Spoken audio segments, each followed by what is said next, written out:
오늘은 이제 부활의 아침을 우리가 맞이하면서 우리에게 너무 잘 알려진 부활의 아침 후에 있었던 말씀을 함께 봉독해 올렸습니다.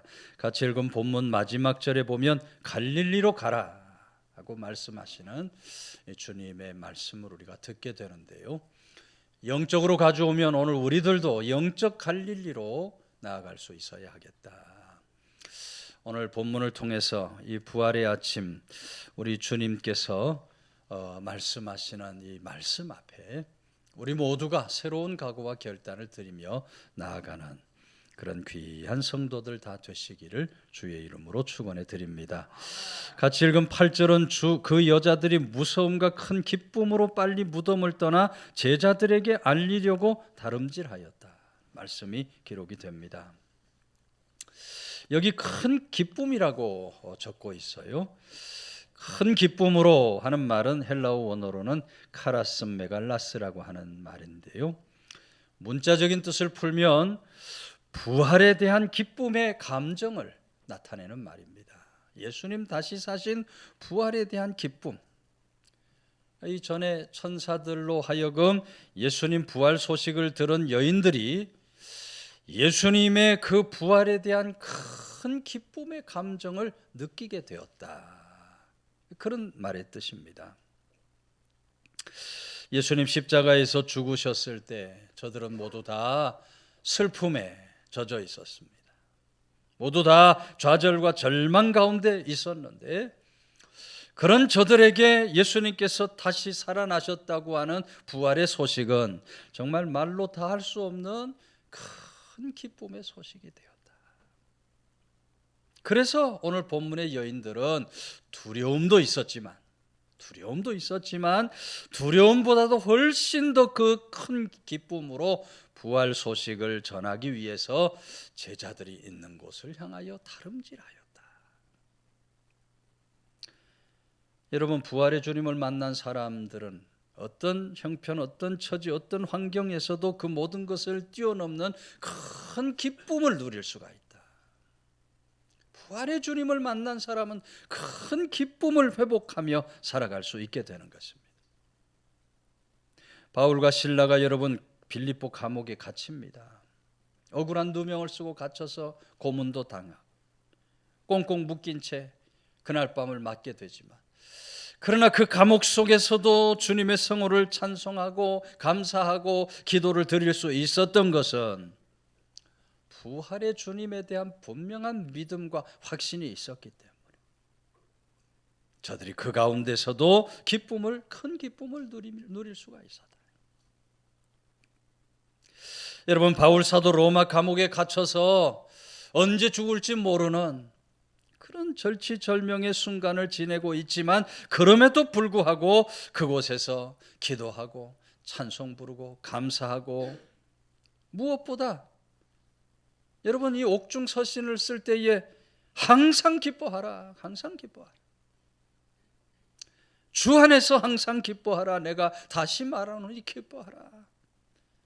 그렇게 기쁨을 증거할 수 있었던 것은 바울 사도 다메섹 도상 부활의 주님을 만났기 때문에 부활의 주님을 만나 그 큰 기쁨을 누릴 수 있었던 바울 사도 감옥 안에서도 큰 기쁨의 삶을 살아갈 수 있었다. 여러분, 오늘 우리들도 부활의 주님을 만남으로 말미암아 이 기쁨을 회복하고 이 기쁨을 누리며 살아갈 수 있게 되는 줄로 믿으시기를 바랍니다. 네.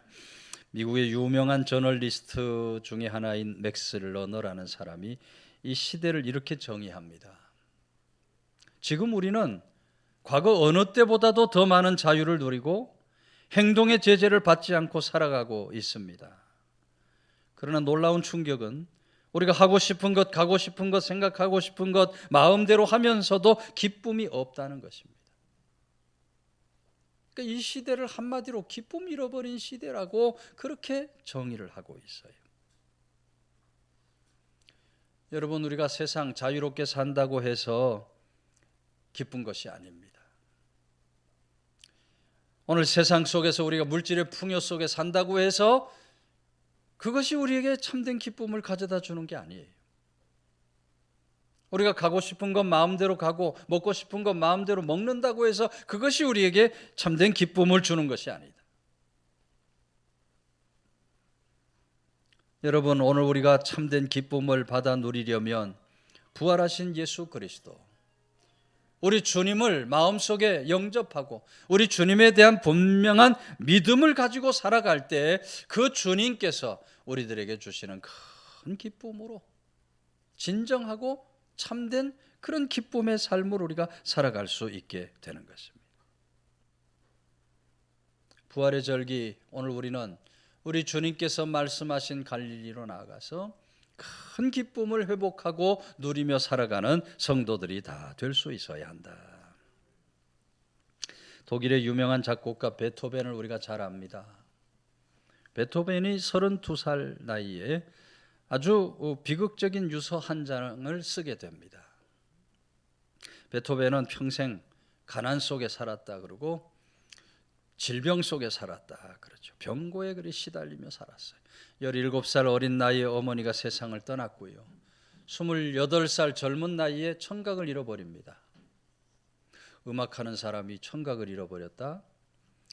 인생이 끝난 겁니다. 듣지 못하는데 어떻게 음악 활동을 자유롭게 할 수 있겠습니까? 그래서 베토벤이 자살을 결심하고 그 동생인 칼과 요한에게 마지막 유언을 남겨요. 나는 지난 6년 동안 미래에 대한 막연한 희망으로 지내왔다. 그러나 이제 머지않아 나는 삶을 마감할 것이다. 오 신이시여, 내게 기쁨의 날을 허락해 주소서. 이런 유언을 남겨요. 오 신이시여, 내게 기쁨의 날을 허락해 달라는 얘기는 이 세상에서는 기쁠 것이 하나도 없다 이 말이에요. 죽음을 통해서만 기쁨을 받을 수 있겠다, 이렇게 생각을 하고 마지막 유언을 남긴 겁니다. 근데 그렇게 죽기를 결심했던 베토벤이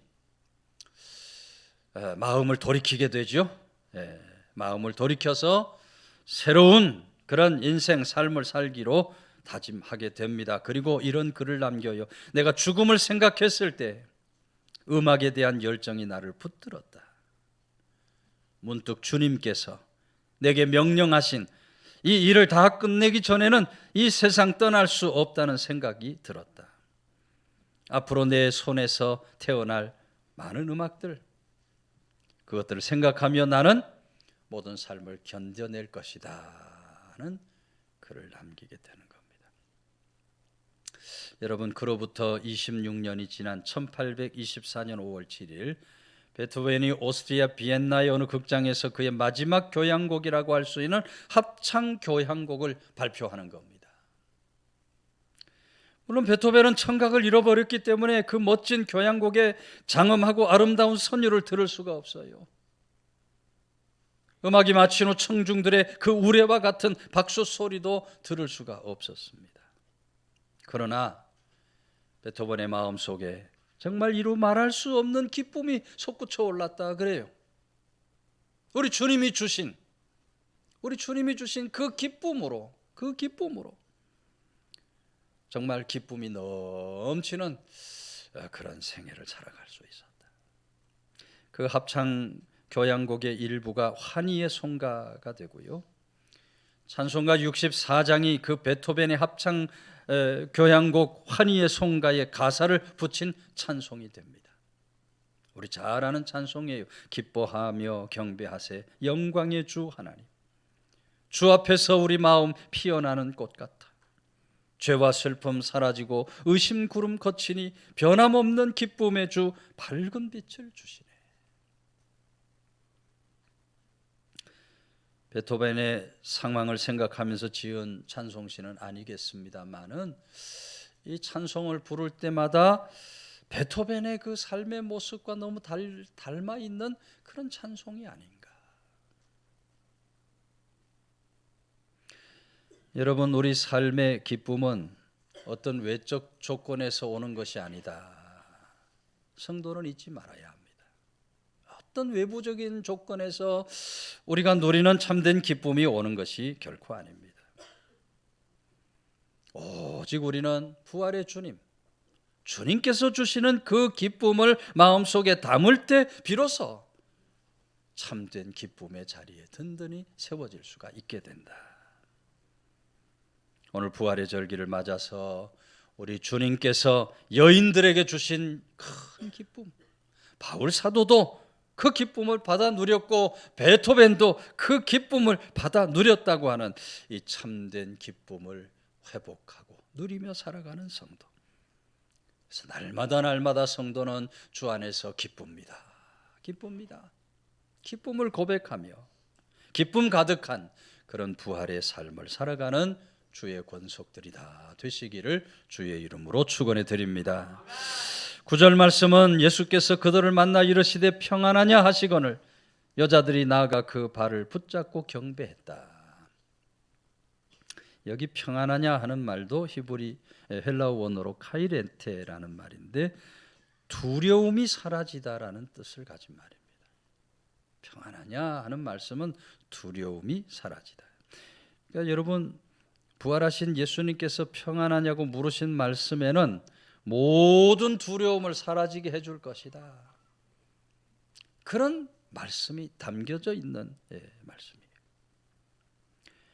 여러분, 오늘 누구든지 이 부활의 주님을 만나게 되면 모든 두려움을 다 물리칠 수가 있습니다. 누구든지 이 부활의 주님을 만나기만 하면 우리 주님이 주시는 참된 평안 가운데 거할 수가 있어요. 여러분, 성도는 골고다 언덕에 머물러 살아가는 존재가 되어서 안 됩니다. 성도는 예수님 무덤 자리에 머물러 서 있는 존재가 되어서도 안 됩니다. 성도가 서 있어야 할 자리는 갈릴리에서 부활의 주님을 만나는 자리에 서 있을 수 있어야 돼요. 우리가 이 세상 염려 걱정이 너무나 많은 세상을 지나가고 있지만 전쟁에 대한 소식도, 지진에 대한 소식도, 전염병에 대한 소식도, 불안과 두려울 것이 많은 그런 세상을 우리가 살아가고 있지만, 그러나 그럼에도 불구하고 여러분, 우리가 부활의 주님을 만나고 우리 삶 속에 모셔드리기만 하면 우리 주님이 이 세상이 줄 수 없는 참된 평안을 우리에게 주셔서 넉넉히 이기고 승리하는 세상 믿음을 살아갈 수 있도록 해주신다. 부활의 절기, 우리는 우리들 가운데 참된 평안을 주시는 그 부활의 주님을 마음속에 영접하여 살아가는 성도들이 반드시 될 수 있어야 한다. 독립운동가면서 목사였던 주남선이라는 목사님이 계십니다. 일제강점기 당시 신사참대 끝까지 반대하다가 붙잡혀서 말로 다 할 수 없는 모진 고문을 당해요. 일본 경찰이 엄지손가락 2개를 노끈으로 묶어가지고 대들보에 매달아 놓습니다. 엄지손가락이 어떻게 되겠어요? 다 빠져나가겠죠. 고춧가루 탄 물을 콧구멍에다 붓습니다. 저희 아버님도 일제시대 때 고춧가루 탄 그 물을 콧구멍에 부어서 고문을 당했다 얘기를 들어요. 얼마나 여러분 고통스러웠겠습니까? 손가락 사이 나무 토막을 끼우고 막 짓누르기도 하고요. 손톱 사이에 대나무 침을 꽂아서 손톱이 다 빠져버리고 말아요. 때로는 인정사정 없이 몽둥이로 막 두들겨 팹니다. 일본 형사 하는 말이 잘 생각해보고 마음을 돌이켜라. 그러면 그때마다 이 주남선 목사님이 100번을 생각해도 마찬가지입니다. 참신은 하나님 한 분뿐이니 다른 신 앞에는 절할 수가 없습니다.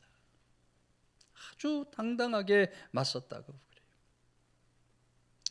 어느 날 또 몽둥이가 사정없이 날아옵니다. 그날은 주남선 목사님이 그 몽둥이에 맞아 바닥에 쓰러져 기절을 하고 말아요. 얼마 후 정신 차리고 보니 사방이 조용해져요. 주 목사님 그 자리에 엎드려 하나님 앞에, 하나님 이 시련을 이기게 해 주옵소서. 간절히 기도를 드리는데 한참 기도를 하다 보니까 추운 겨울물로 젖은 시멘트 바닥이 온돌방처럼 따뜻해지는 겁니다. 그러면서 온 몸이 포근한 담요에 쌓여 있는 것처럼 느껴져요. 눈이 저절로 감기면서 아주 편안한 잠에 빠져들게 됩니다. 주남선 목사님이 후에 그 일을 회상하면서 포근한 담요는 주님 자신이었습니다. 나는 비록 감옥에 있었지만 부활하신 주님의 품 안에서 평안하게 지낼 수 있었습니다. 그렇게 고백하고 간증하게 된 줄로 믿으시기를 바랍니다. 여러분, 부활의 주님을 만난 사람은 어떤 고난, 어떤 역경 가운데서도 편안할 수 있습니다.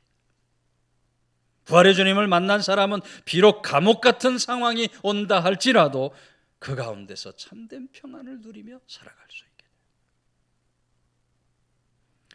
부활의 절기를 맞아서 우리 주님의 다시 사신 부활을 분명한 믿음으로 확신하면서 오늘도 우리 모두 영적 갈릴리로 나아가 우리 주님이 주시는 참된 평안을 회복하고 누리며 살아갈 수 있는 그런 귀한 성도들 다 되시기를 주의 이름으로 축원해 드립니다. 10절 말씀은 이에 여자들이 예수께서 이르시되 무서워하지 말라, 가서 내 형제들에게 갈릴리로 가라 하라, 거기서 나를 보리라 하시니라 그랬어요. 갈릴리로 가라 하라. 여기 가라 하라 하는 말씀이 나오는데 이 말씀도 문자적인 뜻을 풀면 떠나서 전하라, 그런 의미를 가진 말이에요. 원문의 뜻은 떠나서 전하라. 예수님 발 붙잡고 경배하는 여인들에게 부활의 소식 전하러 이제 떠나라고 하시는 주님의 명령입니다. 여러분, 부활하신 우리 주님은 이 부활의 소식 널리 널리 전하는 사명을 감당하는 그런 삶을 살아가기를 기대하시고 원하시는 주님이시다. 여러분, 우리가 예배의 자리를 소중히 여겨야 합니다. 오늘도 부활주일을 맞아서 총동하는 주일이라 연락을 받고 오신 분도 계실 거고, 오늘 총동원 주일인데도 안 보이는 얼굴들도 있고 안타까움이 있습니다만, 주일에 성소주일 하러 올라오신 것 얼마나 귀한 일인지 몰라요. 하나님이 가장 기뻐하시고 기뻐하시는 것, 예배의 자리에서 저와 여러분을 만나는 것을 가장 기뻐요. 올 한 해 우리 총회의 표고 교회 표, 복음의 사람 예배자로 살게 하소서. 우리는 예배를 소중히 여겨야 돼요. 주일 성수하는 것을 정말 생명과 같이 여겨야 돼요. 주일 한번 어기면 내 생명에 지장 온다, 그런 마음가짐을 가지고 주일 성수를 생명처럼 지켜야 돼요. 그러나 여러분, 그렇다고 해서 성도는 예배의 자리에만 머물러 서 있으면 안 됩니다. 여러분, 성도는 예배의 자리에서 일어나서 저 세상을 향해 부활의 소식, 기쁜 소식 전하는 사명의 자리로 나아갈 수 있어야 돼요. 왜 여러분 예수님께서 제자들을 향해 갈릴리로 가라고 명령을 하십니까? 처음 예수님 만났던 그 갈릴리에서 다시금 사명을 회복해서 제2의 사명을 감당하는 사명자가 되라고 말씀을 하고 있는 것입니다. 그러므로 여러분, 갈릴리는 믿음을 새롭게 출발하는 자리고, 갈릴리는 사명을 확인하며 사명을 다짐하며 살아가는 자리인 것입니다. 오늘 우리 모두도 주님의 말씀과 명령을 따라 우리 영적 갈릴리로 나아가서 사명을 감당하는 그런 믿음의 사람들이 반드시 될 수 있어야 한다. 호주에 사는 어느 부인에 관한 얘기입니다. 이 부인이 어린 시절 어떤 세균에 감염이 돼서 두 다리를 절단해야만 했다 그럽니다. 두 다리를 절단했다는 것만도 정말 말로 다 할 수 없는 좌절절망이에요. 여기 한 다리 절단된 사람 없죠? 두 다리가 다 절단됐다. 그것만으로도 살 소망이 없는데 설상가상 또 팔에도 세균이 감염이 돼서 두 손도 절단을 해야만 하는 겁니다. 말 그대로 몸뚱아리만 남은 참담한 인생이 되고 만 거예요. 살 소망이 없어진 것이 아니라 살아야 할 이유가 전혀 없는 겁니다. 그런데 그런 좌절 절망 속에 살아가는 그녀에게 부활의 주님께서 찾아오셨다 그래요. 다시 사신 부활의 주님께서 찾아오니까 그 마음속에 예수 그리스도를 영접하고 나니까 마음속에 뜨거운 복음의 열정이 일어나는 겁니다. 내가 몸이 이렇지만 부활의 주님, 다시 사신 우리 주님을 증거해야 되겠다. 가만히 있을 수가 없어서 팔을 잘라내고 남은 자리에 연필을 붙들어 매고 밤낮 가리지 않고 글씨 쓰는 연습을 하면서 편지를 쓰는 거예요. 자신의 간증과 고백이 담긴 그런 편지를 씁니다. 1년이면 수백 통의 편지를 써서 수많은 사람들에게 복음을 전하니 호주에 죽어가는 그 수많은 사람들이 구원의 놀라운 역사가 일어나. 팔다리 없는 여인의 간증과 고백을 통해서 호주에 사는 수많은 영혼들이 주께로 돌아오는 놀라운 역사가 일어날 수 있었다는 것입니다. 사람들마다 이 부인의 이야기를 역경을 이기는 법, 삶에 승리하는 비결이라고 그렇게 말해 주었다. 아마 우리 보통 사람들 같으면 손가락만 잘라줘도 좌절 절망에 빠질 겁니다. 뭐 조금 다른 사람의 상처받으면 말이죠, 성도로 살아가면서도 말이에요, 옆에 있는 성도가 내 마음 아프게 하고 상처를 줬다고 씩씩거리고 살아요. 이놈의 교회 내가 뭐 안 오면 그만이지. 너무나 쉽게 교회를 저버리고 떠나버려요. 평생 떠돌이로 사는 거예요. 그런 사람들이 얼마나 많은지 몰라요. 가난을 이기지 못하고 질병을 이기지 못하고 밤낮 원망 불평만 일삼으며 살아가는 사람들이 얼마나 많은지 몰라요. 여러분, 우리는 부활의 주님을 만나야 할 줄로 믿으시기를 바랍니다. 부활의 주님을 만난 사람은 어떤 고난 역경 다 이겨낼 수가 있는 거예요. 팔다리가 잘려져 나가도 부활의 주님을 만난 사람은 다 견디고 이겨낼 수가 있는 거예요. 부활의 주님을 만난 사람은 사명의 길로 나갈 수 있어야 돼요. 팔다리가 없어도 사명의 자리로 나아갈 수 있는 그런 믿음의 사람들이 다 될 수 있어야 하는 것입니다. 가이드 포스트지에 나의 끝은 하나님의 시작입니다라는 제목의 간증이 있습니다. 킬링거라고 하는 부인이 나오는데 이혼한 지 1년 되던 어느 날인데 친구, 가족, 경제생활 모든 것이 다 먹구름에 쌓여가지고 살 소망이 없는 거예요. 죽고 싶은 생각이 드는 겁니다. 그런데 우연히 책장에서 딸의 초등학교 3학년 때 과제물을 발견하게 됩니다. 8페이지짜리 과제물인데 매 페이지마다 1살부터 8살까지 사진이 한 장씩 붙어 있고 거기 딸이 그 1살부터 8살까지 그 삶을 이렇게 적으면서 설명한 그런 과제물이에요. 근데 맨 마지막 페이지 맨 마지막 단에 The End라고 적혀 있어요. 과제물 끝이라는 거죠. 끝 이렇게 써놨는데, 그런데 그 딸의 글씨 옆에 담임 선생님이 Your beginning, 너의 시작이다 라는 글씨를 써놨는데 The End라는 글씨를 내려 누르듯이 아주 크게 적어놓은 겁니다. 바로 그 글을 바라보면서 킬링거 부인이 큰 깨달음을 갖게 돼요. 8살 난 아이의 이야기가 끝이 될 수 없는 것처럼 40살이 된 나도 끝이 아니다 깨닫게 된 거예요. 8살 딸아이의 그 숙제 끝에 끝이라고 썼지만 그러나 그것이 끝이 아니고 시작인 것처럼 40살에도 내 삶은 이제 시작이라는 그런 부활의 믿음을 갖게 된 것입니다. 그래서 여러분, 이 간증의 제목이 나의 끝이 하나님의 시작입니다. 하나님의 시작. 가끔 절망 좌절에 빠져서 나는 끝났습니다, 내 인생 끝났습니다 하는 사람들 봅니다. 예수 믿으면서도 말이죠, 참 절망 좌절에 빠져서 세상 끝난 것처럼 살아가는 그런 안타까운 모습의 성도들을 바라보게 돼요. 여러분, 끝은 내 생각이지. 끝났다는 것은 내 생각이지. 우리 주님 앞에서는 나의 끝이 바로 주님의 시작이 되는 줄로 믿으시기를 바랍니다. 부활의 주님을 믿는 사람은 절대로 좌절 절망에 매여 살면 안 됩니다.